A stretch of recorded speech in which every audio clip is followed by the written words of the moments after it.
Ացիբունտը պարլամենտու ենք թե պարլամենտի սարդարգասի դպյուտը սարլավդե ավտոմատտագուն պոլիտիկ է մխսան պարլամենտու նախասը թվադար պարլամենտուն կամիտետը սարդարքուծտը իգր, էմա պարլամենտի դեպուտատ կասաթե ացամես խայադրայստույ Ստավրոպոլեցավակ ցագատ Կավկազը պարլամենտուն ասոցիացիի դասամ կոնֆերենցի։ Կոնֆերենցի սերակ խայ ցագատ Կավկազը պարլամենտարիտա իվենզինատա բախաստու ֆեդերալուն զագատեմ։ Վդունխսան նսան յուակ ջմբունտա նսան կանենը ֆորստը։ Էքստրեմիստուն արխայտը նխմա թող կանենը ֆորստը։ Արցყաղ կանենադը։ Վարասի ֆեդերացի ախորադը ֆորստը։ Ինֆորմացիա ֆարաստը Arxaydmə. Enar juridikună xosraysını gənənətən politikon partiti fədil farsətəməmə aftədartər. Rarozmə kodtoynərə duc aktualunță iyumyak problemətəyiz üdü fədil qodətəmə fənduntä. Iyumyak tıxtayцы farsdətə alvars ərzərdava. Umən yəsə xəst kənil gənənətədər fıldəristə zəğgə. Konferensi kosti boyqostəd fəsivədun parlamentarizm rayrazın kənini gənəntə. Əmə vərəsi federasi subyekti evzung deputatlı Sovet sarazını perspektivətə. Konferensi rabatdə fədil vələn binəqdərər zurzəstəm nəradun alavərtəyi səyyüə.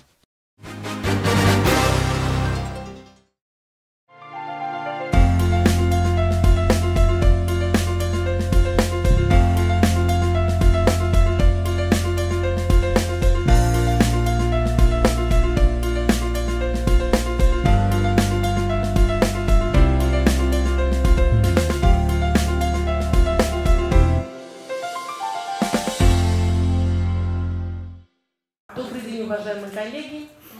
На площадке Госкомитета информации и печати проходит очередная спецконференция. Сегодня гость нашего пресс-центра, спикер парламента Южной Осетии Касим Петр Леонидович. Здравствуйте, Петр Леонидович. Рады вас видеть. Вы у нас редкий гость, поэтому вопросов, думаю, вам накопилось у журналистов.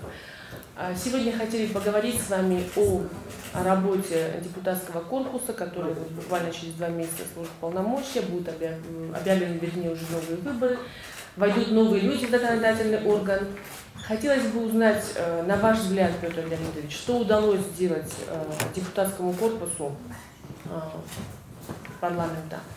Какую работу провели? Над чем еще бы хотелось успеть поработать? И как вы думаете, новый состав депутатов парламента, на что должен быть акцент, что бы вы им пожелали? И какую работу им предстоит выполнить? Изначально надо же немножко вспомнить историю, как вообще я лично попал в парламент.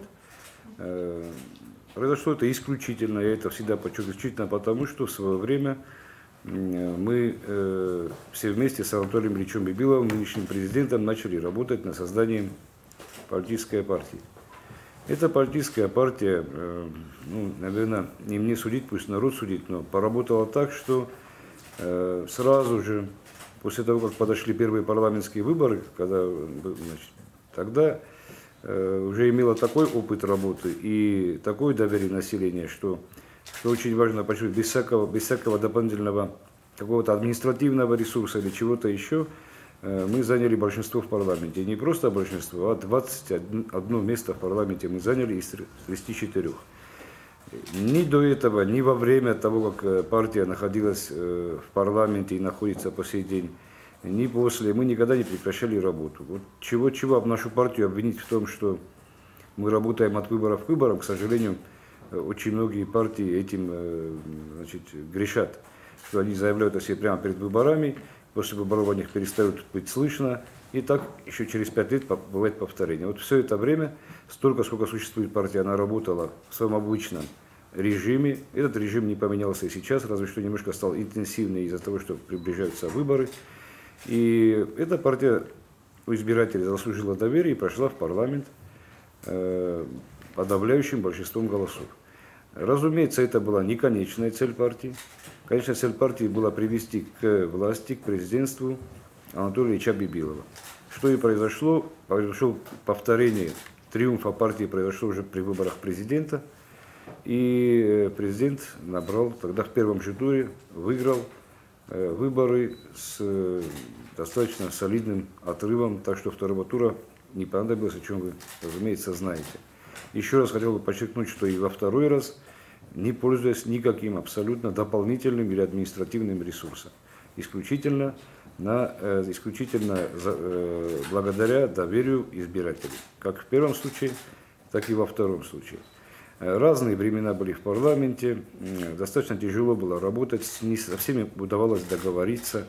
Но, тем не менее, мы преодолели этот барьер, и уже вот к сейчас, когда парламент 6-го созыва заканчивает свою работу, можно сказать, что в принципе на 90, скажем так, процентов взаимопонимания между парламентариями в парламенте оно присутствует. Значит, сразу бы хотел сказать, что как объявление пусть прозвучит, что в этом году, в мае, 17 мая, состоится первый в истории юго-осетинского парламентаризма торжественный отчет парламента перед избирателями. Я с этой идеей подошел к президенту, он вначале задумался, сказал, что прецедента не было. С другой стороны, я сказал, что прецедента не было, многих прецедентов не было, то как вы пришли к власти. Многих не было прецедентов. Никогда не собирали внутренний бюджет такую сумму, никогда коррупция не терпела такое сокрушительное поражение, и много-много чего не было до того, как Анатолий Ильич пришел к власти. Что касается тех целей и задач, которые стояли перед парламентом, сразу же после того, как еще раз возвращаюсь к нашему президенту, к Анатолию Ильичу, он провозгласил следующее: невозможно стабильное развитие государства без полного взаимодействия всех ветвей власти, министерств и ведомств. Насколько нам это удалось, наверное, нужно спросить у других ветвей власти, и они свое слово скажут, наверное, на вот этом торжественном отчете, который мы готовим. Но мне кажется, что мы очень хорошо понимаем друг друга. Слава Богу, никакого противостояния нету. Любое противостояние приводит ни к чему хорошему не приводит. Мы это наблюдали и не один раз за историю парламентаризма. Конечно, лично мне достаточно тяжело было работать после Анатолия Ильича там, потому что, как бы что ни было, харизму еще никто не отменял. И достаточно сложно мне было пока войти в колею, потом завоевать доверие тех депутатов, которые там есть. Многие из них гораздо опытнее меня были и в юридическом плане, и в других аспектах. Вот так тяжело приходилось на первых порах. Но все это было преодолено, и сейчас мы, я думаю, у нас есть повод для гордости у парламента 6-го созыва, чтобы отчитаться перед своими избирателями. Я не говорю, что мы гонялись за каким-то количеством принятых законопроектов, но в любом случае количество законопроектов, принятых 6-м созывом, в разы, в 2, в 3, иногда в 5 раз больше, чем принятых законов, поправок в законы, поправок в Конституцию, чем у предыдущих созывов. Это есть предмет для гордости. Еще раз говорю, что мы за этим не гнались. Но так получилось. Видимо, совпало так, потом и исполнительная власть активизировалась, и мы, разумеется, шли им навстречу, и собственные законопроекты разрабатывали. И, конечно же, мы очень старались, и я думаю, что у нас получилось, что все абсолютно законы, поправки и все прочее принималось исключительно во благо народа, который здесь у нас живет. Спасибо огромное. Коллеги, вопросы, пожалуйста. Да, Диана. Диана Кузатова, журналист, за все 5 лет работы парламента 6-го созыва, что бы вы назвали самым главным его достижением, результатом? Ну, так сразу сказать очень тяжело. Я думаю, что одно из важнейших, что было сделано, от важнейших законов, который был принят, это закон о профессиональном парламенте. Потому что, сами посудите, как может быть парламентарий себя полностью отдавать своей работе, если он еще параллельно работает и в ветвях исполнительной власти, либо в бизнесе, либо где-то еще. Разумеется, мы там оставили то, что нельзя убирать, это значит, преподавательская деятельность, искусство и все такое, что в принципе не мешает работе парламентария. А так, конечно, если парламентарий полдня находится где-то на другой работе, где в принципе ему платят больше, чем в парламенте, а по-другому быть не могло, потому что до того, как мы приняли закон, парламентарий в парламенте рядовой получал 4250 рублей. Как мы могли требовать от парламентария полной самоотдачи, если он совершенно разумный вопрос мог задать: а мне же с голоду помереть тут с вашим парламентом? Ведь реально доход парламентария не составлял больше, чем 4250-750 рублей. С принятием этого закона достаточно солидной зарплатой парламентариев, и мы потребовали от всех освободить вторые места, что, собственно говоря, и произошло.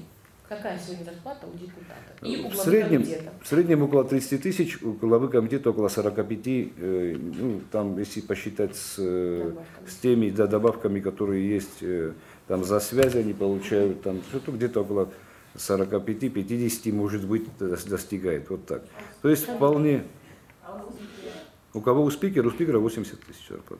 Вот. Нам удалось также и в парламенте чуть-чуть, это уже инициатива депутатов была, и в парламенте немножко за счет внутренних средств, за счет каких-то уступок, которые нам исполнительная власть пошла навстречу, поднять и аппарату парламента зарплату, так чтобы они... И вообще я вот за все это время старался, чтобы вот эти лифты, они были вот такими неболезненными между, допустим, начальником отдела, его замом и рядовым, ну у нас это консультанты называются, да, вот, чтобы они вот не сильно отличались. И, разумеется, не в сторону того, чтобы начальника понизить, а в сторону того, чтобы у подчиненного повысить, да, вот так получается.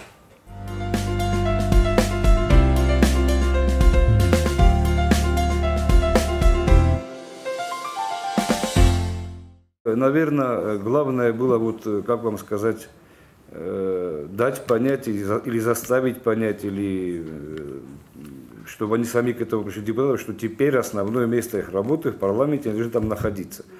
Петр Леонидович, меня предупреждали, говорит, давай мне неудобные вопросы. Любые. Вот, не забывайте, что я из вашей среды вышел. В парламентских списках под номером 7. Чтобы не было каких-то кривотолков и чего-то, это было личное, мое, не то, что желание требования, я поругался, потому что они говорили, что типа надо, чтобы выше был в пятерке хотя бы, там, в тройке, ну в тройке ладно, в пятерке. Я говорю, это, ну вот смысл в чем? Я посчитал так, для себя, совершенно честно я вам говорю, что вот основная нагрузка по работе партии, по работе парламента, она как ни крути, она ответственность, даже не нагрузка, лежит на мне. Если наша партия не пройдет в количестве 7 человек, я имею в виду по спискам, да, списочному составу, то имею ли я вообще моральное право там находиться? Для себя я так не понимаю. Мне кажется, что нет. Мне кажется, что нет. Поэтому вот мой 7-й номер, и посмотрим, народ свое слово скажет. Последнее слово за народом, всегда.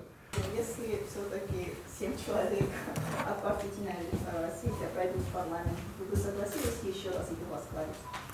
Я думаю, что, как и в прошлый раз, чтобы еще раз я хочу вернуться к прошлым назначениям на спикерство. Я совершенно ответственно говорю. И можете абсолютно не сомневаться в моих словах, не было никаких пожеланий ни от президента, никаких значит, давления и так далее. Были обыкновенные мини-выборы, как в будущей фракции партии «Единая Россия» в парламенте. То есть, когда избрались депутаты, они собрались, сказали, давайте поставим на голосование, кто будет значит, спикером. Потому что у нас решение фракции, оно обязательно для исполнения. И вот так получилось, что за меня проголосовали. Так думать, согласишься или не согласишься, может тогда лучше вообще не идти в депутаты. И в конце концов это место мне не в наследство досталось. Хорошо бы, конечно, если бы было так где-то как в России, в других парламентах, там, других стран, когда парламентарий занимается исключительно законотворчеством, то есть то, чем он и должен заниматься. Но ведь у нас не так, у нас социальная ситуация пока далека от идеальной, хотя она, разумеется, значительно улучшается в последнее время, но вот тебе ходят люди, и поверьте мне, эти люди ходят к тебе не для того, чтобы тебе там что-то хорошее рассказать. Ходят тяжело больные, с больными детьми, с этим. Это все оставляет страшный очень отпечаток. Я первое время вообще не понимал. Я приходил домой совершенно выжатый и не понимал, что со мной происходит. Вроде физически сидишь тебе в комфортном кабинете, вроде там тебе не жарко и не холодно, там все у тебя в порядке. Ну, такая усталость, которую я во многих местах работал, в том числе и занимался и тяжелым физическим трудом, когда не было другой работы. Я никакой работы абсолютно не стесняюсь. Любая работа – это хорошо, лишь бы не ходить и не просить денег. Вот. И я никогда так не уставал. А потом я понял, что в принципе все это откладывается, ты через себя весь этот негатив пропускаешь. И вот так. А как ты? А ты не можешь не принимать людей, потому что они тебя выбрали. Ведь ты же благодаря им там оказался. Как ты можешь запереть свою и сказать, все, я не принимаю? Поэтому у меня бывают дни, когда 20-30 человек. Бывает, и были рекорды и по 40 человек. Я уже, правда, плохо соображал, что мне говорили последние там 10, допустим. Но в любом случае, если человек стоит, а часто бывает как? Вот он, или они приехали из деревни какой-то отдаленной, и у тебя сидят в приемной. Тебе некогда, у тебя другие вопросы, может быть, у тебя сессия там или что-то намечается. Но человек приехал, допустим, из Квайса. Ну, ты его отправил обратно. Ну, что он про тебя подумает? Что он продумает? Не то, что про тебя, я еще и партию представляю. Что он... Поэтому приходится, да, ну, единственное, что меня утешает, честно вам скажу, единственное, что президенту приходится в 10 раз труднее. Раз уж мы заговорили о социальной помощи, которую в той или иной степени выполняет парламент, ваша фракция, ваша партия и вы лично сам оказывали помощь, поддержку и жителям отдаленных сел, и адресную помощь проводили. Вот с учетом всего того хорошего, что вы сделали за вот эти 5 лет, на какую, вот как вы считаете, какова будет целевая аудитория избирателей, которые будут голосовать за партийный список? Вот на какую аудиторию вы рассчитываете? Знаете, Мария, вы, кому бы, как бы не вам, и в принципе вам, как председателю комитета, и журналистам, которые здесь присутствуют, да и просто местным, которые здесь прожили, кому говорят, что это очень неблагодарные прогнозы. С нашим народом крайне сложно их ситуацию, их симпатии определять. Думаю, что именно участие мажоритариев в выборах, оно, конечно, интерес к выборам подогреет. Опять же, конечно, вот от вас очень много зависит, от телевидения, о том, чтобы вы рассказывали, что это необходимо. Ну, необходимо пойти на выборы, это, в конце концов, конституционный долг, обязанность каждого гражданина. Но вот эти 2 минуты, 5 минут, 10, пусть будет полчаса из своего личного времени пойти. Ведь как получается? Многие как считают, мне нет дела до этих выборов. А потом этот же гражданин или гражданка начинают жаловаться, что не те пришли к власти. Ну, понятно, может быть, 1 голос или 2 голоса ничего не поменяют, но ведь такое мнение существует достаточно у многих. У нас выборы намного сложнее, я думаю, проводить, чем абсолютно в любом другом государстве мира. Во-первых, это личные связи, все друг друга знают. Ну, очень тяжело убедить людей, что Петр Леонидович космонавт, потому что все знают, что он не космонавт. Где-то в России, в Америке, где-то еще это можно сделать. Здесь нет. Здесь, как правило, все тебя знают чуть ли не с пеленок, и что-то новое им доказать, это крайне сложно. Опять же, как таковой клановой системы у нас нету, но есть такая родовая система. Ну вот, были у меня разговоры. Вот я буду голосовать за него. Ну, почему? Ты же знаешь, что он себя там плохо показал в прошлом. Да, я знаю. А почему голосуешь за него? Ну, моя фамилия. Ну вот все, вот на этом заканчиваем. Ну разве так можно по такому принципу избирать себе, в принципе, будущее? Недавно провели опрос, я его не публиковал нигде, потом Лена его опубликовала, хотя в этом не было никакой необходимости, он мне нужен был для самого себя. Просто сделали опрос, какие партии вы знаете. Ну, по той или иной причине, что мы помогаем, или просто по той причине, что мы часто, может быть, звучим в прессе там, или что-то, опять же, по причине того, что мы помогаем. В прессе ты не будешь говорить, вот я партия Единая Осетия, все сидит. Что должна говорить? Вот. Ну вот 90%, наверное, 95% из опрошенных, хотя это такой легкий опрос был обыкновенный, они в первую очередь называли партию Единая Осетия. В первую очередь. То есть, ну, партия узнаваемая. Исходя из этого, я же говорю, если бы списочный состав был, то у меня бы вообще сейчас никаких сомнений не было. У меня их и сейчас, в принципе, нету. Но опять же говорю, что одним из предвыборных обещаний Анатолия Ильича и нашей партии это была смешанная система.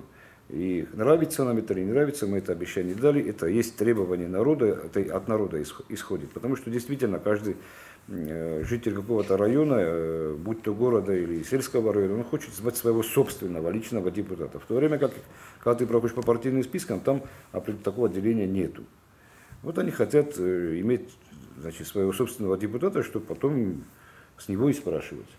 Скажите, пожалуйста, вот сколько было людей опрошено, респондентов, и это по всей республике было, с охватом района? Я же говорю, это был легкий очень опрос, но он был показательным. Если бы там было, допустим, 50 на 50, то какие-то сомнения бы возникли. Но посмотрим, опросом он, разумеется, может разительно отличаться от действительности, которая сейчас есть. Ну, я думаю, что какой-то процент истины в нем есть. Петр Леонидович, приближающиеся парламентские выборы будут проходить, как уже было отмечено журналистами, по несколько подзабытой системе, по системе смешанной мажоритарной системе. Предположим, что вы сами тоже напомнили, что избиратели у нас очень своеобразные. Предположим, что проголосовали за одномандатников, а по партийным спискам не наберем тот процент необходимый. Как тогда будут выборы? Будут ли они считаться состоявшимися или... Нет, выборы будут состоявшимися, разумеется. Проход или не проход партии Единая Осетия в парламент, любой партии, он не считается причиной для отмены выборов или для того, чтобы считать их недействительными. Совершенно нет. Совершенно нет. Есть определенный барьер, который, при преодолении которого партия уже попадает в парламент определенным количеством голосов. Разумеется, чем больше этот барьер был преодолен, тем больше получат мандатов депутаты от той или иной партии. Да, это так. Я не думаю, что вообще президент очень внимательно следит за тем, как подготовка к выборам как проходит. Я думаю, что и ЦИК, все, возвращаясь к законотворчеству, все абсолютно нормативные акты, которые были нужны, законы, внесение изменений в Конституцию и все прочее, все, что нужно для работы Центральной избирательной комиссии, все, что нужно для того, чтобы выборы состоялись, парламентом было сделано вовремя и в срок. Это факт, а факты вещь упрямая. Депутаты, которые баллотируются в парламент будущего созыва, они должны уйти в отпуск на 13 выборов? Разумеется. Разумеется, естественно, только те депутаты, которые... Да.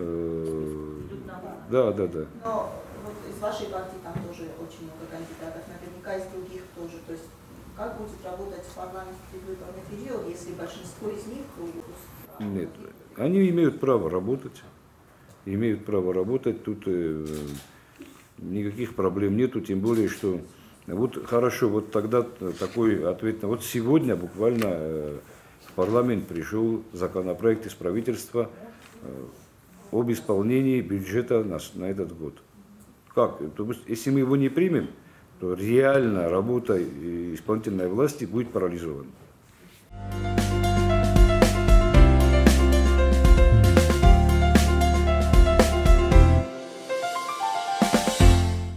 В этом нашем маленьком социуме, что особенно напрягать начинает, вот когда перед выборами буквально начинает вот какой-то грязь вываливаться на всеобщее обозрение. Вот такой, вот все друг друга знают и не стесняются. Не стесняются совершенно вот эти грязные приемы применять и прочее. Хотя президент буквально с просьбой ко всем партиям, ко всем несколько раз обращался: давайте проведем такую спокойную, не грязную кампанию, давайте проведем. Я тоже поражаюсь, что ты нового о человеке расскажешь, кроме того, что это все выкладывается в сети интернет, и об этом узнают во всем мире. Это люди, которым это вообще не интересно. Петр Леонидович, а есть ли некий раскол во фракции «Единой Осетии» в связи с выходом Жанны Кучеевой, депутата, председателя комитета, и Индиры Беченовой? Есть ли еще такие случаи, о которых нам не есть? Давайте так немножко разделять. Если, Кучеева Жанна, она была в свое время изначально и членом Центрального комитета. Ведь это не просто так произошло, это было постепенно, просто это было не видно. Вначале Жанна вышла из Центрального комитета партии, из ЦК. Затем ее супруг, у нас, может быть, не совсем этично говорить о супруге, о супругах, но в любом случае у нас с нашим обществом, я думаю, что было понятно. Он вышел, он был нашим представителем в Центральной избирательной комиссии, он вышел добровольно, и чуть позже, потом он вышел сам из партии. Поэтому выход Жанны Герасановны из партии мной лично был абсолютно ожидаем.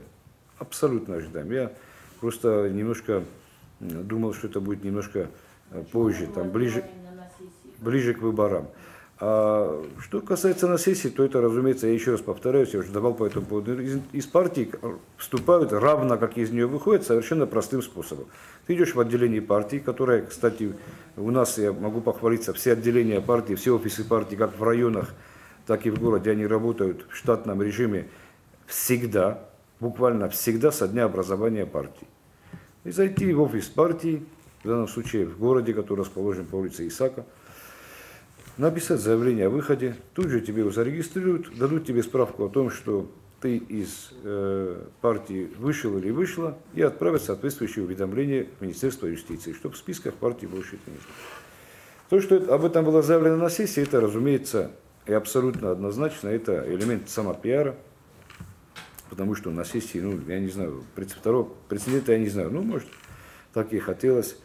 Это был элемент такой, не просто выйти из партии, а громко хлопнуть дверью. На следующий же день у нас состоялось, причем Причем, опять же, если говорить о моральном аспекте этого вопроса. Вот ты выходишь из партии, громогласно об этом заявляешь, прекрасно понимаешь, что ты пытаешься этой партии этим заявлением, не выходом своим, а с громким заявлением об этом навредить. Понятно, что делать? Все это понятно. При этом ты тут же заявляешь, что не выходишь из фракции партии, не выходишь, не сдаешь депутатский мандат и не освобождаешь место председателя комитета. Есть логика? Видимо, есть. Своеобразная для Жанны Герасимовны. Для нас как бы нету. В любом случае, что касается раскола, я имею в виду, фракция собралась на второй день именно по поводу заявления Жанны Герасимовны. Разные предложения были: вывести ее из фракции, вывести ее зазвать как депутата. Но вот человек, который единственно попал в парламент, единственно, только потому, что он был в составе партии «Единая Осетия», хотя она сейчас так категорически отрицает, говорит, что я сама могла попасть в партию. Могла, эта история не терпит сослагательного наклонения, как вы знаете, поэтому попала она по партийным спискам и, как я считаю, абсолютно глубоко убежден, исключительно потому, что была в рядах партии «Единая Осетия». Вот так хлопнула дверь и ушла. Вот состоялась у нас фракция на второй день по этому вопросу. Разные были предложения, разумеется, были возмущены. В общем, все, кто остался во фракции, там 20 человек, сейчас у нас Мамьев Инал Дмитриевич, он, к сожалению, болеет, его не было, пусть будет 19 человек, 21 минус 2, 19. Вот 19 я хотел услышать мнение каждого. Видеозапись имеется, я не знаю, может быть, стенограмма точно. Каждый, вот как ты считаешь, вот так по часовой стрелке каждому дал право слова. Все до одного высказали за то, чтобы отозвать из парламента и как депутата. То есть говорит это о расколе? Думаю, нет. Один человек выходит из партии, да будь даже депутатом, о каком расколе можно говорить? Ничего подобного. Более того, в этот день я знаю, что около 20 заявлений поступило о вступлении в партию, поэтому, ладно, бог с ним.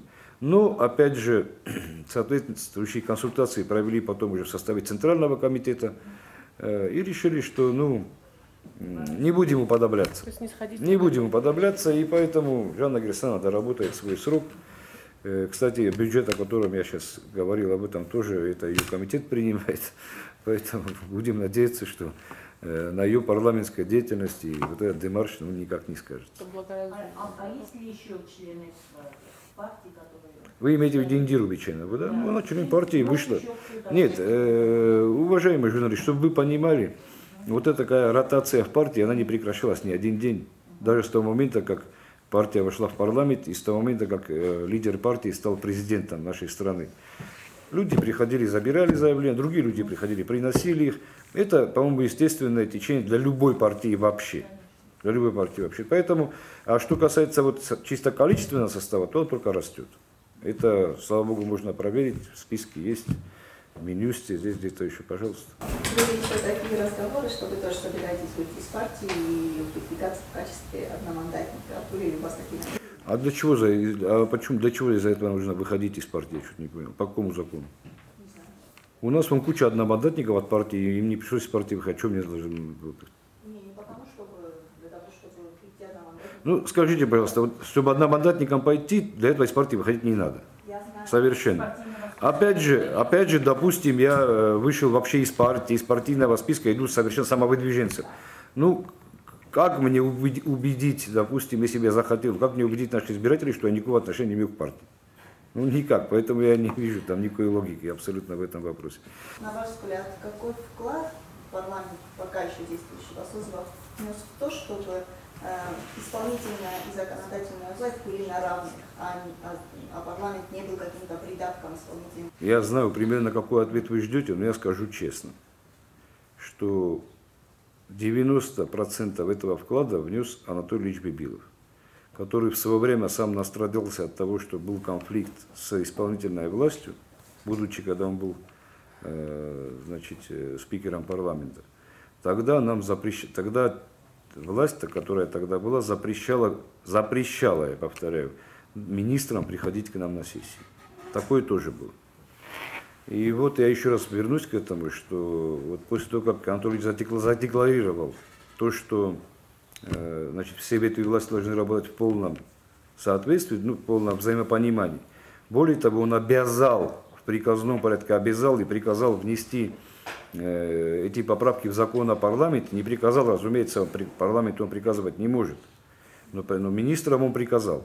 А парламенту порекомендовал и попросил. То есть это его идея была еще в бытности его спикером, но тогда, разумеется, он не смог провести эти поправки в закон. И вообще о том, чтобы министры не только вот целиком вот, исполнительная власть, когда приходит, глава исполнительной власти, ну, в данном случае Эрик Георгиевич, и отчитывается за всех. И вот ты думаешь, вот допустим, к слову, опять же, чтобы не было никаких ассоциаций, одно из министерств, оно поработало хорошо на взгляд парламента, другое министерство отвратительно поработало. И вот ты думаешь, вот признать удовлетворительную работу парламента или не признавать, вот как куда деться? А сейчас нет, сейчас каждый министр несет персональную ответственность за свою работу, в том числе и перед парламентом, как того и добивался Анатолий Ильич. Поэтому, если вот этот министр поработал хорошо, то удовлетворительно, а этот плохо, тогда можно выразить и недоверие. Так? В этом смысле, да. В этом смысле вот ту роль парламента, которая должна была быть, конечно же, еще раз говорю, это 95% заслуга Анатолия Ильича. Спасибо. Да, в связи с этим вопрос, Петр Леонидович. Будет ли принят все-таки закон о парламенте? В связи с чем его отклонили? Ну, достаточно мне сложно ответить на этот вопрос. Наверное, вы понимаете, что я еще раз говорил, что не со всеми депутатами из остальных фракций, партий удается договориться. Есть какие-то, к сожалению, межличностные натянутые отношения. В данном случае между тем, кто выносил этот закон, и тем, кто, значит, его... Вот. Но что бы я хотел сказать, чтобы это не было новостью для тех парламентариев, которые голосовали против этого законопроекта. Еще раз говорю, даю вам, откровенно вам говорю, что голосовали только потому, что там были нехорошие личные отношения. Только поэтому. Там никакой заботы о парламенте, никакой заботы о законности, абсолютно этого не было. Я вам абсолютно ответственно об этом заявляю. Вот просто, вынес бы это кто-то другой, вполне возможно, такого бы не было. Ну вот так получилось. Но, несмотря на то, что закон был отклонен, процедура отклонения закона не была доведена до конца. Постановления об отклонении этого законопроекта не было, поэтому в ближайшее время мы его вынесем заново, потому что закон о парламенте необходим и нужен, его никогда не было в истории. Сейчас деятельность парламента регулируется конституционными законами, иными, самой Конституцией. Да? Вот чтобы ты посмотрел о парламенте, тебе нужно 38 законов взять, в том числе и Конституцию, и смотреть там вот про парламент написано, здесь про... Это все собрано воедино. Более того, я скажу, что этот законопроект о парламенте, он прошел очень жесткий отбор. Значит, над ним работали по нашей просьбе специалисты из Совета Федерации, специалисты из администрации президента России, специалисты из администрации президента Южной Осетии, сами парламентарии, юристы из правительства и прочее, прочее. Вот после этого говорить о том, что закон сырой или не нужен, или недоработан, ну, по крайней мере, смешно. Поэтому, благодаря тому, что процедурные нормы не были доведены до конца, мы имеем полное право заново этот законопроект вынести на суд депутатского корпуса. Еще один закон, который затерялся между президиумом и сессией, это законопроект об административной уголовной ответственности за нарушение правил дорожного движения. Он не затерялся, он не затерялся. Он был, и мы его вернули с президиума парламента, до сессии он не дошел. До сессии он не дошел, на наш взгляд, он был немножко недоработан, чуть-чуть жестковат, поэтому мы решили немножко подождать, не торопиться, посмотреть, что там еще можно сделать, потому что легче всего. Я всегда исхожу из того, хотя я был сторонником того, чтобы ужесточали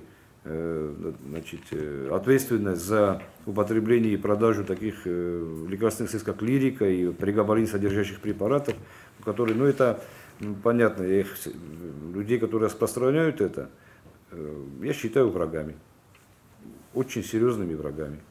врагами народа, если пользуясь терминологией 1937 года, я считаю, и соответствующие меры к ним должны быть применены. Ну как получается, вы же понимаете, здесь все, как подавляющее большинство, вы дети чьи-то, и у вас есть дети и так далее. Ну вот я взял и продал упаковку этого лекарства кому-то, да, чему-то ребенку. Он же тоже чей-то ребенок, кто покупает. Ну пусть глупый, пусть непонятно, может больной, может что-то еще, наркоман, неважно. Ребенок, гражданин Южной Осетии. Я его продаю, и потом на вырученные деньги прихожу и своим детям что-то покупаю. Ну, пойдут впрок этим детям, это вряд ли, потому что Бог на небе есть, не пойдут. И мы несколько раз мы ужесточали, и сейчас вот вроде бы все в соответствие привели, хотя еще раз говорю, что эффективность закона заключается не в его жесткости или жестокости, а в его неотвратимости его применения. Вот когда у нас будет неотвратимость применения закона ко всем категориям граждан абсолютно, в том числе и по вот этому вопросу о ГАИ, да, вот там хотели ужесточить. Но мне кажется, что те возможности, которые у них сейчас есть по тому, чтобы штрафовать нарушителей и прочее, они сейчас не до конца реализуются. Мне так показалось. По крайней мере, видимо, не одному, потому что, я еще раз говорю, даже за сессии законопроект не прошел. Мы к нему вернемся, наверное, позже, посмотрим, потому что мы, конечно, тоже хотим идти, и мы все видим, что у нас не совсем благоприятная обстановка в городе с ДТП и все прочее. Но, опять же, вот с постоянным ужесточением, нет, я думаю, что довести до конца те возможности, которые пока есть. И вот если они в таком случае неэффективны, тогда уже можно и ужесточить. А то, конечно, ну вот вы же видите, что у нас сейчас весь город покрылся как бородавками этими лежачими полицейскими. С одной стороны, неприятно это все, да, с другой стороны, я лично попросил один поставить там вот при въезде в микрорайон Московский, там магазин, и вот маленький коротенький участок есть асфальтированный. Дальше там не очень погоняешь, а вот этот участок маленький есть, он метров 500, может быть, и так далее. И вот там они так разгонялись, что там 2 раза сбили ребенка, слава богу, живой остался. Там чуть не сбили моего ребенка, ничего не произошло тоже. И тут на этом участке они разгонялись так, до дикой скорости. И опять же там магазин, там есть, в одном ряду они стоят, магазин, там же вот пекарня, турне выпекают, там овощной магазин. Разумеется, люди и детей посылают, побеги в магазин, хлеб принеси, да, и они постоянно. И вот там кошмарная обстановка была. Сейчас там поставили, и светофоры поставили, вот лежачий полицейский этот там лежит, регулирует там. Видимо, и в других местах в городе, неприятно, конечно, едешь и там притормаживаешь каждую секунду. Но с другой стороны, ладно, приедешь ты на 2 минуты позже домой. Живой останешься, и может быть кто-то еще живой останется. Вот. Конечно, это не дело. Это мало применяется в других местах, в других, допустим, в тех же российских городах, чтобы вот на каждом шагу они были. Но пока вот так. Пока вот так. Спасибо, Петр Леонидович. Такой еще вопрос у меня. В свое время, когда спикером парламента был нынешний президент Анатолий Ильич Набиуллин, то всем запомнилась такая громкая неудовлетворительная оценка парламента работе Кабмина. Сегодня вы, как спикер парламента, как вы оцениваете по отчетности, по исполнению законов, соблюдению тех законов, которые вы принимаете, работу Кабинета министров? Я уже об этом говорил, что есть, конечно, ведомства, которые работают чуть слабее, есть, которые работают хорошо, есть, которые работают отлично. Но вот по сравнению с тем, что было, разумеется, есть... Хорошо, уважаемые коллеги, тогда ответьте мне на такой вопрос. Когда-нибудь в истории Южной Осетии инвестпрограмма выполнялась на 100%? А на 90%? А на 80%? Даже этого не было. 100%. Я понимаю, что работа министерства не заключается исключительно в том, чтобы инвестпрограмму выполнять. Но, на мой взгляд, сейчас разные толкования моих слов, что сейчас вот это тоже там во власти, и поэтому нет. Нет, я думаю, что если задуматься, если каждый из нас задумается, и каждый из нас задумается, то да, гораздо эффективнее работает сейчас правительство. Гораздо эффективнее. Вы сказали, правительство поработало хорошо, а парламент? А парламент пусть оценит народ. Нет, парламент пусть оценит народ. Единственный, кто может оценить работу парламента, это народ. Потому что, еще раз, уважаемые журналисты, давайте не будем забывать, что всего 2 выборные должности есть в нашем государстве. Это президент и депутат. Все. Они напрямую выбираются народом. Поэтому никто не может оценивать их работу, кроме как сам народ. Петр Леонидович, зачастую вашу фракцию обвиняли в узурпации депутатских кресел. Все остальные фракции в парламенте считали, что вообще бесполезно принимать участие в голосовании за тот или иной проект, потому как большинство как проголосует, так и будет. И присутствие 21 депутата от Единой Осетии зачастую способствовало тому, что 3 остальные фракции как бы объединялись против вас, так сказать. Дружили против, так называется. Да. Что вы можете сказать в свою защиту? И сегодня с кем из остальных Я бы, если уже речь идет о моей защите, своей фракции. Да, тогда я бы сейчас сюда пригласил большую часть депутатов от Народной партии, большую часть депутатов от партии Единства народа, часть депутатов от партии НХАС, и они бы меня защитили здесь за 2 секунды. Потому что, еще раз говорю, я горжусь тем, что мы пришли к общему взаимопониманию. И об этом свидетельствует, допустим, тот закон, который регулировал выборы, который мы принимали, конституционный закон. Там проголосовало за этот закон, значит, все, кроме одного. Вот так это было. Поэтому я думаю, что как бы саму себя защищать не очень красиво, но адвокатов у меня очень много из тех парламентариев, с кем я работаю. Не из своей фракции, разумеется, из других, да. Есть взаимопонимание, большинство депутатов в конце концов поняло, что не надо искать у нас врагов. Потом, опять же, я еще раз говорю, что все, практически без исключения, законопроекты и законотворческие инициативы, которые исходили из других фракций, от других парламентариев, Единая Осетия поддерживала практически безоговорочно. Почему бы нет? Я еще раз говорю, не было никакого отделения. Ну, что вы хотите, я не могу понять. Чтобы у нас было 21 место в парламенте, и мы делали то, что хотят у кого 4 места. Ну, где-нибудь вы такое видели? И я думаю, что это цель любой партии, будь то в России, в Южной Осетии, в Германии, где угодно, это прийти к власти большинством, чтобы проводить свою политику, свою линию. Это единственная логическая цель, которая может быть у партии, когда она идет в парламент. Я еще не помню, чтобы кто-то декларировал, что они хотят пройти в парламент в меньшинстве. Ну, не было такого, да. Я думаю, что мы можем завершать. У спикера парламента много работы. Спасибо, Мария, большое. С вами очень приятно работать. Еще раз говорю, не забывайте, что я как-никак вышел из вашей среды. Бывших журналистов не бывает. Поэтому я, как вы видите, полностью открыт или стараюсь быть полностью открытым. Я не боюсь никаких вопросов и в любое время готов вас принять, если вам будет что-то интересно, и вам об этом рассказать. Спасибо вам большое.